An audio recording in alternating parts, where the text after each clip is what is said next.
Bismillah ar-Rahman ar-Rahim. Surah Baqarah is a Madani surah that is the longest chapter in the Quran.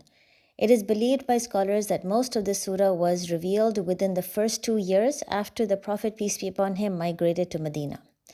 Now, the entire surah was not revealed in the first 2 years because we know that the verse on riba was believed to be revealed in 10 AH, in other words, 10 years after the Prophet migrated.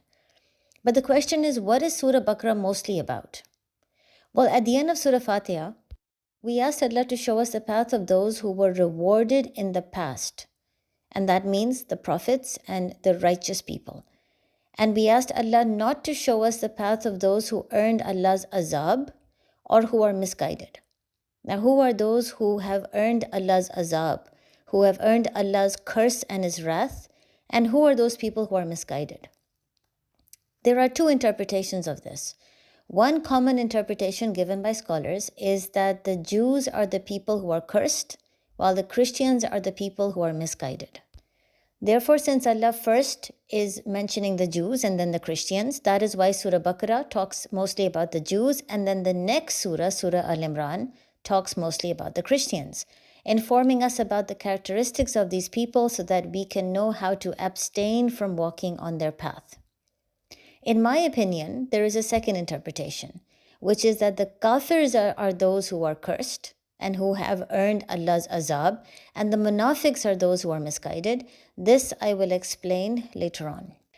Now, although the entire Quran is a response to the prayer made in Surah Fatiha seeking guidance, Surah Baqarah in particular is the first set of instructions in that guidance manual. So imagine if someone told you that they wanted guidance. They wanted to know how they could become like righteous people, like the Muttaqin, always working hard for Allah, always having sukoon and contentment, never having anxiety and stress. What would you tell them? What is the first thing they should do? Unfortunately, many of us would not even know what to say. So Allah teaches us, and the first set of instructions He gives us are in Surah Baqarah. So yes, the entire Quran is guidance, but Surah Baqarah is just the beginning of that guidance, where Allah commences by informing us about the characteristics we need to abstain from adopting and the characteristics we should be adopting. So you can see Allah starts off by saying Alif Lam Mim. That is a book wherein there is no doubt there is guidance for the Muttaqin. Now, the first step to attaining guidance is to understand the attitude and the mindset that you should have, and then conduct a self-analysis of the kind of person you currently are so that you can identify where you need to change. Identify where your goal is, how far you are from the goal, and what you need to do to get to the goal before you start your journey. But how do you self-analyze? Well, ask yourself, why are you attempting to even study the Quran? What do you want to achieve from this? Are you studying it because it's Ramadan and you should be studying it? Are you studying it because it makes you feel less guilty? Or are you studying it because you want to transform? Remember, guidance is dependent on your willingness and sincerity to change and follow the path of the righteous. You will gain guidance if you have the correct attitude and mindset. But what does it mean to examine our attitude and mindset? What attitude and mindset are we supposed to have? What you can see is that the very first verse of Surah Baqarah contains some Arabic letters that can be seen at the start of some surahs. Although many scholars have attempted to decipher its meaning, the true meaning has been kept hidden from mankind. Now this is where it becomes interesting, because at the end of Surah Fatiha, we're asking Allah for guidance. And when Allah starts to give us guidance, the first thing He says is something that we cannot even understand. We don't even know its meaning. Why would Allah do that? Well, of course, Allah knows best, but perhaps the purpose of including such letters is to inform the reader that all knowledge is within the hands of God only. He decides the information He wishes to reveal and that which He wishes to conceal. Therefore, before you start your journey, understand that it's going to be long and tough. To become a muttaqeen requires patience. Understand that answers to most questions will be found in the Quran and Hadith, but some questions will always remain unanswered. Accept that, be patient with it, and move on. Knowing when to keep digging for the answer and when to stop and make peace with it is the first step to adopting the right attitude for a muttaqeen. Now, interestingly, as we started by asking Allah to not only show us the path of the righteous, but also save us from the path of the cursed and the misguided, it only makes sense that after talking about the things we need to inculcate to become a muttaqeen, you will see that the surah shifts to start discussing the kafir and then the munafiq. Kafir being the cursed, munafiq being the misguided. This is the reason why my interpretation of the people who are cursed are not necessarily the Jews, but it's talking about the Kafirs. And the people who are misguided is not necessarily talking about the Christians, but it's the people who are munafiqs.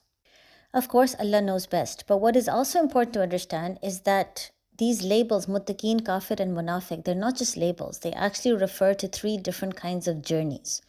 Muttaqeen is a person who has taqwa, and he wants to improve his level of taqwa. Now, what is taqwa? Taqwa is best defined as protecting oneself from evil. If a person has taqwa, then that means that he is fearful of going near things that are considered immoral or evil, such as lying, stealing, corruption, because it gives him guilt. At the same time, he has hope that by doing so, he will be able to become a good human being. This balance of fear and hope is important. A person who only has fear will develop so many phobias and will be so consumed by guilt if he makes even one mistake that he will never be able to function as a normal human being. He will never have the motivation to do good deeds. Instead, he will just spend his life in depression and anxiety. In contrast, a person who only has hope, no fear, will never strive to keep himself away from immoral things, because even if he commits evil, he will justify it to himself and will still consider himself to be a good person. He just won't have guilt. So taqwa is basically a balance of fear and hope. Now, it's also important to understand that taqwa can be improved or it can worsen. According to the second verse of the surah, the Quran will only be a source of guidance for people who are muttaqeen. Who is a muttaqeen? Someone who has taqwa and someone who wants to improve his level of taqwa by moving forward along the path of muttaqeen. The book of Allah cannot be guidance for someone who has no taqwa. At the same time, the Quran cannot be guidance for someone who has taqwa, but instead of improving it, he worsens it. Because in that case, he is choosing to move along the path of kafir or munafiq. So how can the Quran be guidance for him? For example, if someone believes that lying is wrong and tries to stop lying, this is a person who has taqwa, and because he tries to improve his taqwa, he is on the path of muttaqeen. He's trying to become a better version of himself. He's trying to abstain from things that he considers bad, like lying. But if over time he starts lying and justifies it to himself, he is worsening his level of taqwa, which means he is now moving along the path of munafiq or kafir. In other words, this is a person who still does have taqwa. So he still does understand that lying is bad. He still does admonish and warn other people that they should not lie. But because he is choosing to lie himself and he's justifying it, his level of taqwa is decreasing. That's why he's not on the path of muttaqeen. He's acting like a munafiq. So in the journey of muttaqeen, you are improving your level of taqwa as you move forward, and at the end you have maximized it. In the journey of kafir or munafiq, you are worsening your level of taqwa as you move forward, and in the end, you have completely destroyed your level of taqwa. When you reach the end of the journey of kafir or munafiq, you have no sense of right and wrong. Moreover, it's important to understand an individual can switch between paths. So a believer who is a munafiq, he's walking on the path of munafiqat. But that does not imply that he will always be on this path. If he does tawbah and if he makes amends, he can start walking on the path of muttaqeen.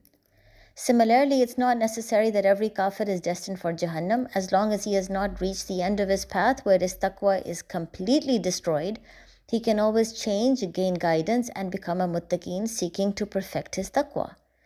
The tests and hardships of life, in fact, might help a kafir accept a truth that he has spent years denying. It can open up his eyes to reality so that he can understand the purpose of his existence, encouraging him to improve his taqwa to attain the pleasure of Allah. Similarly, a person on the path of muttaqeen can suddenly move to the path of kafir. Also, one common misperception is that a muttaqeen has to be a Muslim.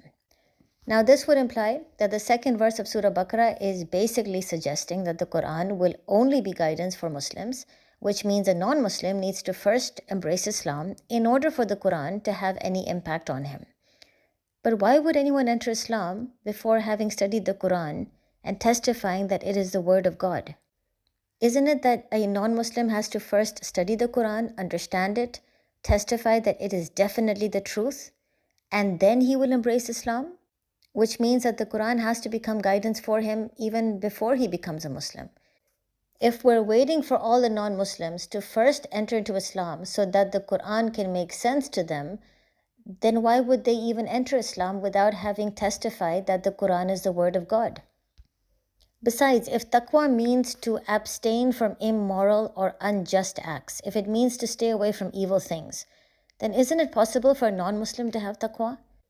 And if a non-Muslim has taqwa and wants to improve his taqwa, well, isn't that the definition of muttaqeen?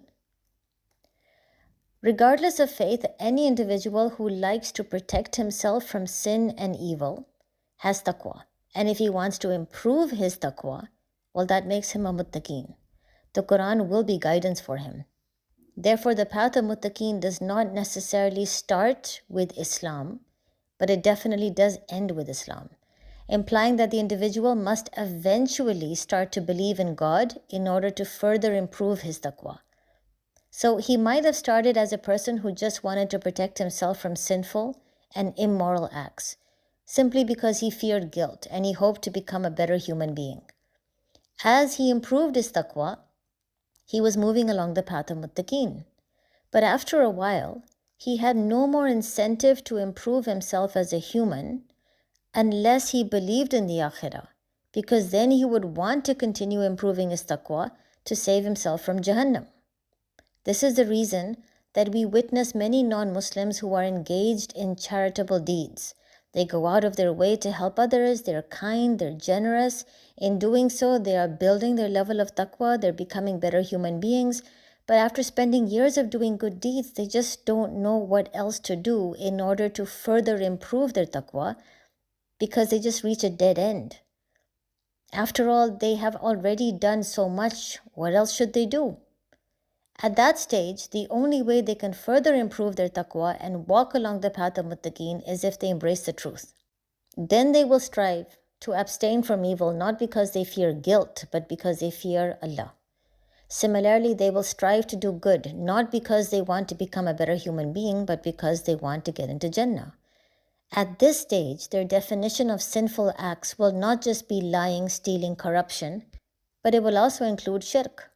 It will also include the rejection of truth, worshipping desires, pursuing falsehood. So clearly, towards the end of the journey of muttaqeen, a person must have embraced Islam and submitted his will to Allah. So overall, in this context, the correct interpretation of verse 2 is that the Quran will be guidance for the muttaqeen, someone who has taqwa and wants to improve his taqwa, regardless of whether he's a Muslim or not. So for example, Hazrat Umar Raziyallahu anhu embraced Islam only after he heard the verses of Surah Taha, implying that the Quran became guidance for him even before he became a Muslim. Known for his honesty, integrity, and character, he had taqwa, and he had a desire to improve himself as a human. Therefore, he was a muttaqeen, even though he was at that time a non-Muslim. Since he fulfilled the basic requirement, the verses of the Quran were able to guide him. After this, verse 3 says, "Who believe in the unseen, establish prayer, spend out of what we have given them."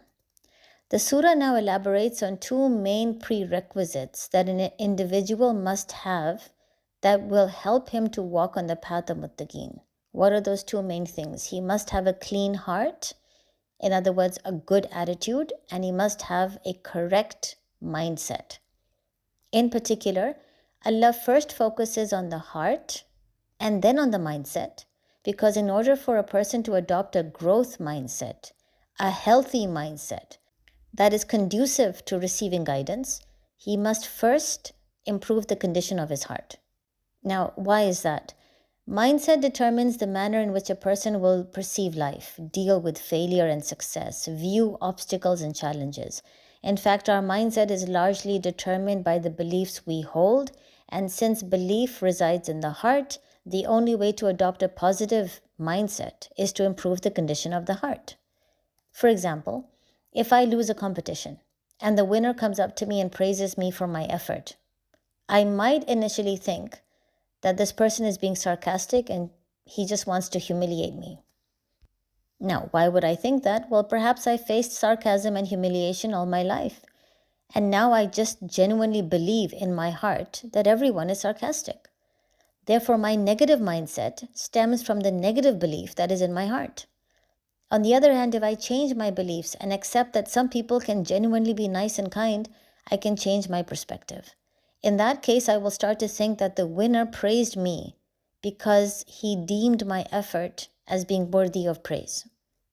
By changing the condition of my heart, I can change my mindset, allowing myself to see the positive aspects in people instead of the negative. But how do you improve the condition of the heart? Well, a muttaqeen should be someone who does believe or is willing to believe that there are things that exist in the unseen, despite being unable to see them. This can be seen from the use of the verb yu'minuna, which implies present and future tense. Therefore, he might be a non-Muslim who does not currently believe in the unseen, but he's willing to believe provided that he's given substantial evidence. In other words, what this means is he is a critical thinker who uses logic, observation, and rational thinking to deduce a conclusion instead of adopting a rigid approach where he just jumps to conclusions without even considering alternative options. Being a critical thinker is a condition of the heart because our hearts have a mind of its own that examines, reflects, and analyzes the information before it decides on a course of action. The very essence of Islam is having blind faith in that which cannot be seen, such as God, heaven, hell, angels, shaitan, but can only be deduced or inferred using critical thinking. When an individual understands that there is more to reality than meets the eye, it will affect his decisions, emotions, behavior, his thoughts. He will be willing to accept the existence of an entity that is extremely powerful, but remains hidden, such as the Almighty.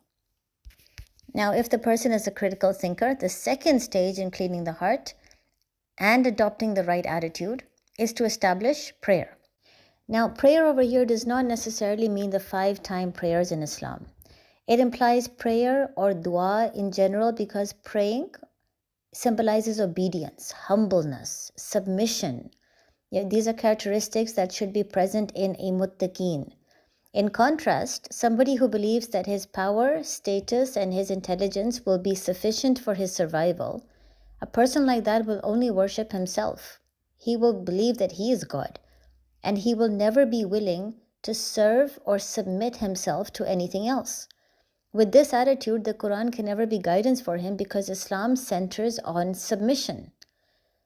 And also by using the verb yuqimu, which means present and future tense, this implies that the person has established prayer or is willing to start, provided that he is convinced of the truth. Finally, to clean the heart, an individual must have a desire to spend and share the sustenance that Allah has given him. The use of the present and future tense verb yunfikun implies that this is a person who currently spends or is willing to start in the future. Now, this is not necessarily referring to the compulsory zakat that has to be paid by Muslims annually on all of their wealth. This includes any charitable deed, any sharing of money or goods with the poor, sharing of knowledge, sharing of wisdom with the intention of helping others, regardless of whether the individual is a Muslim or not. The act of spending and sharing symbolizes empathy. A muttaqeen feels sorrow when others are upset and grateful when others are happy. Again, this is a vital condition for guidance because Islam stresses on the community over the individual. This is the reason that I'm saying that when Allah over here talks about prayer, it does not necessarily mean 5-time prayers. When he talks about charity, it does not necessarily mean zakat, because he's talking to the muttaqeen. And as I told you, muttaqeen does not necessarily mean a Muslim.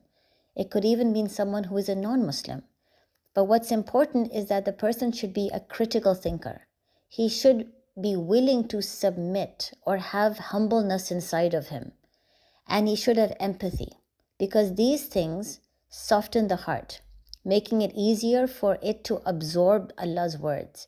Just as a dry piece of land loses its ability to absorb water as compared to a fertile piece of land, a heart that is hard and consumed with ghurur, arrogance, pride, loses its ability to understand the words and wisdom of the Quran. For example, after Khalid bin Walid's brother Al-Walid accepted Islam, the Prophet, peace be upon him, told him that a man like Khalid will not be able to keep away from Islam for long.